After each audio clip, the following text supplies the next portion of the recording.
اللہ من الشیطان الرجیم بسم اللہ الرحمن الرحیم۔ السلام علیکم 9th کلاس، کیسے ہیں سب بچے؟ اللہ تعالیٰ آپ کو ہنستا مسکراتا رکھے، زندگی میں کامیاب و کامران کرے۔ جی بچوں، آج ہم اسلامیت لازمی ہیں۔ آج کا ہمارا ٹاپک ہے حج اور قربانی۔ سب سے پہلے ہم اس کے حاصلات تعلم پڑھ لیتے ہیں۔ حج اور قربانی کی اہمیت سے آگاہ ہو سکیں، حج اور قربانی کے دلائل جان سکیں، حج اور عمرے کے فضائل اور مناسک سے آگاہ ہو سکیں، حج اور قربانی کے فلسفہ اور حکمتوں سے آگاہ ہو سکیں، حرمین شریفین، بیت اللہ، روضہ رسول، خاتم النبیین صلی اللہ علیہ وسلم، آثار نبویہ اور مقامات مقدسہ کی اہمیت و برکت سے آگاہ ہو سکیں۔ امت مسلمہ کی افاقیت اور اجتماعیت کے سلسلے میں حج کی اہمیت کا جائزہ لے سکیں۔ حج اور عمرہ کی اہمیت سے آگاہ ہو کر صاحب استطاعت ہونے کی صورت میں حج اور عمرہ کرنے والے بن سکیں۔ قربانی کی اہمیت سے آگاہ ہو کر صاحب استطاعت ہونے کی صورت میں جذبہ اخلاص کے ساتھ قربانی کرنے والے بن سکیں۔ حرمین شریفین، بیت اللہ، روضہ رسول، خاتم النبیین صلی اللہ علیہ وسلم، آثار نبویہ اور مقامات مقدسہ کے انوار و فیوز سے مستفیض ہونے والے بن سکیں۔ ملت اسلامیہ کی افاقیت اور اجتماعیت کے تصور سے آگاہ ہو کر عالمی قوت و یگانگت کی روح پیدا کر سکیں۔ یہ تھے آج کے ہمارے حاصلات تعلم۔ اب ہم اپنے سبق کی ریڈنگ کرتے ہیں، ساتھ میں شارٹ کوسچن بھی بناتے جاتے ہیں۔ سب سے پہلے تو آپ کی لائن جو ہے جی، حج ارکان اسلام میں ایک اہم رکن ہے، آپ کی MCQs کی لائن، جو ہر صاحب استطاعت مسلمان پر زندگی میں ایک بار فرض ہے۔ اب یہاں پہ ہم شارٹ بنائیں گے۔ حج کی فرضیت کے بارے میں ارشاد باری تعالیٰ تحریر کرے، تو اس میں آئے گا ارشاد باری تعالیٰ ہے وَلِلَّهِ عَلَى النَّاسِ حِجُّ الْبَيْتِ مَنِ اسْتَطَاعَ إِلَيْهِ سَبِيلًا۔ ترجمہ، اور اللہ کے لیے لوگوں پر اس گھر بیت اللہ کا حج کرنا فرض ہے جو کوئی بھی اس کی طرف جانے کی استطاعت رکھتا ہو۔ یہاں تک اس کا آنسر آئے گا۔ آگے سوال ہے جی، حج کو جامع عبادت کیوں کہتے ہیں؟ آنسر میں لکھیں گے، حج اس اعتبار سے ایک جامع عبادت ہے کہ یہ بیک وقت روحانی، بدنی اور مالی عبادت ہے، اور یہ خصوصیت کسی دوسری عبادت کو حاصل نہیں۔ یہاں تک۔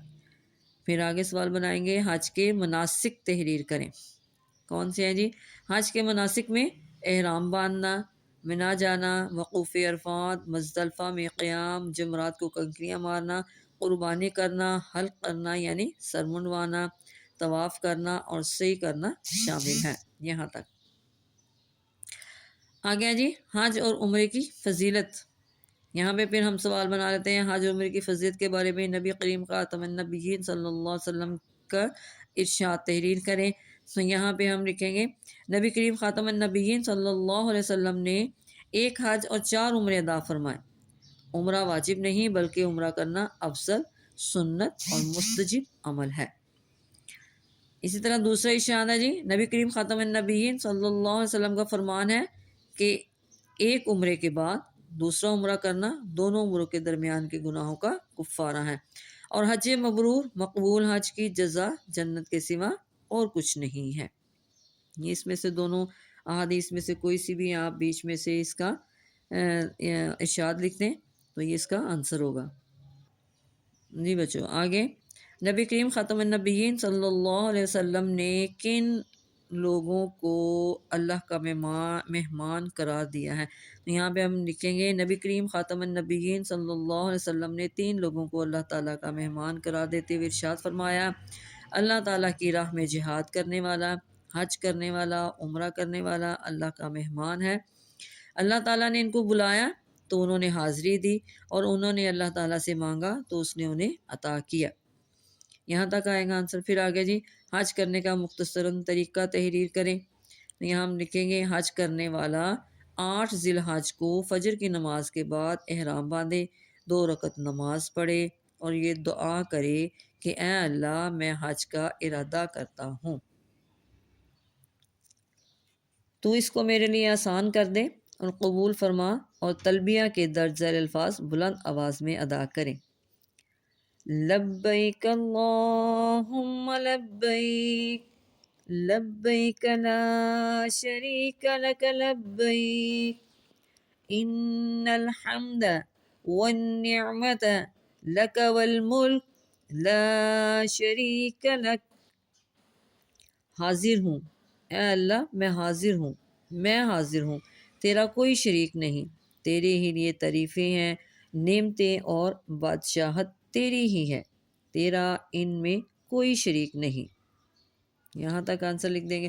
اچھا جی آگے جی، فجر کی نماز کے بعد مکہ مکرمہ سے منا کے لیے روانہ ہو جائیں، ظہر، عصر، مغرب، عشاء اور فجر کی نماز منا میں پڑھیں۔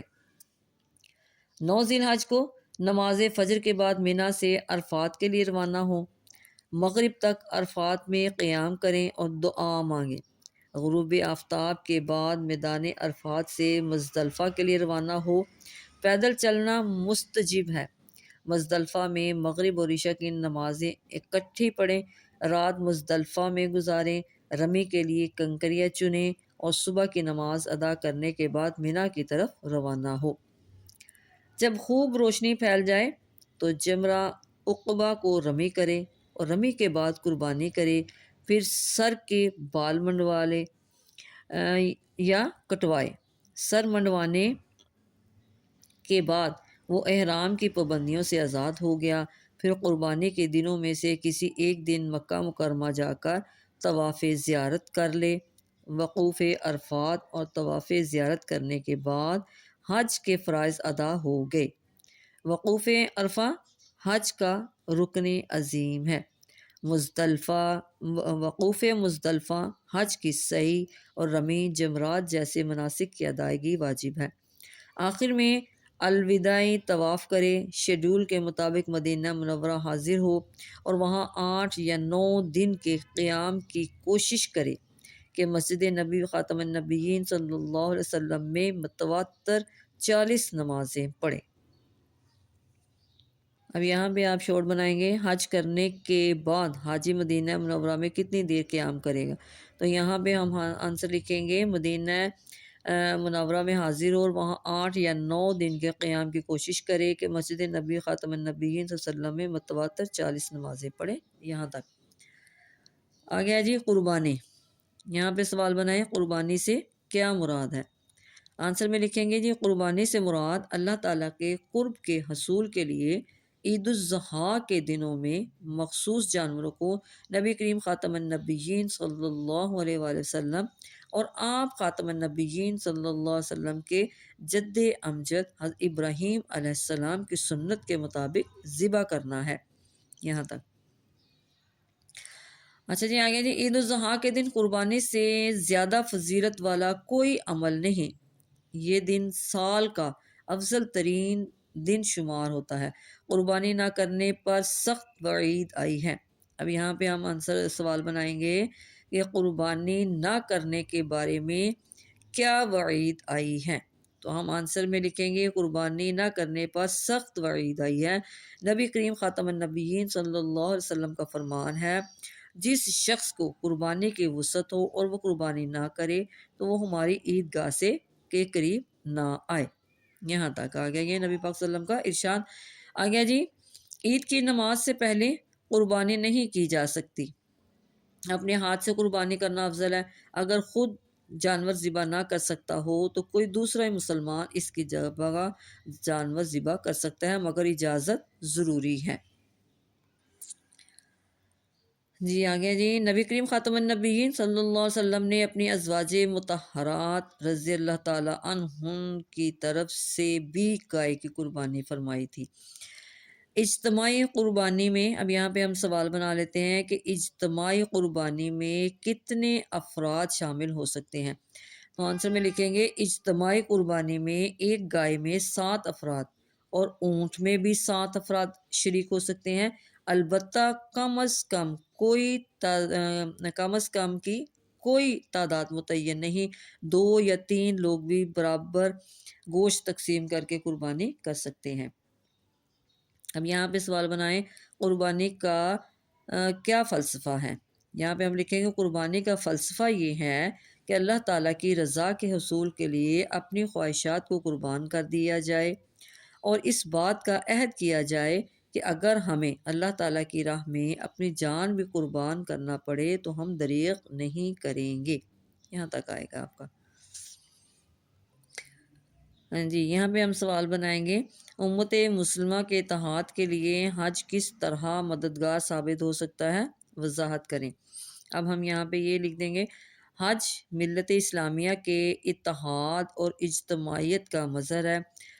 حجاج کرام جب حج کے لیے جمع ہوتے ہیں تو ان کا لباس، اعمال، یہاں تک کہ زبان پر بھی ایک جیسے کلمات جاری ہوتے ہیں۔ ان سب کے مناسک بھی یکساں ہوتے ہیں اور وہ مل کر ایک ہی کعبے کے گرد طواف کرتے ہیں۔ یہاں تک آ جائے گا۔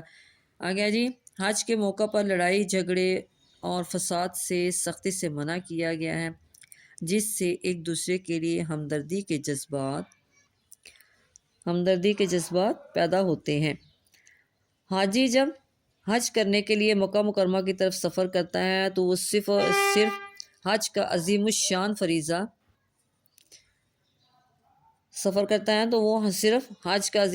فریضہ ہی انجام نہیں دیتا، بلکہ اسے حرمین شریفین یعنی حرم مکی اور حرم مدنی کی زیارت بھی نصیب ہوتی ہے۔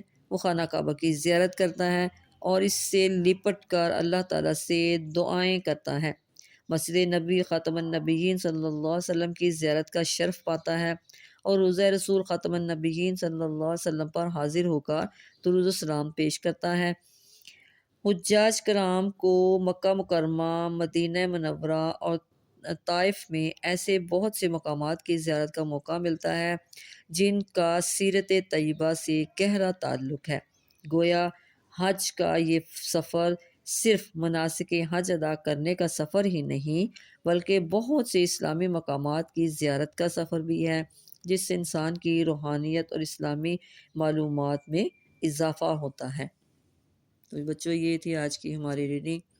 ہم نے شارٹ کویسچن بھی بنائے، ان کو آپ نے اچھی طرح یاد کر لینا ہے، اور ساتھ میں آپ نے میرے چینل کو سبسکرائب بھی کرنا ہے، لائک بھی کرنا ہے۔ اوکے، اللہ حافظ۔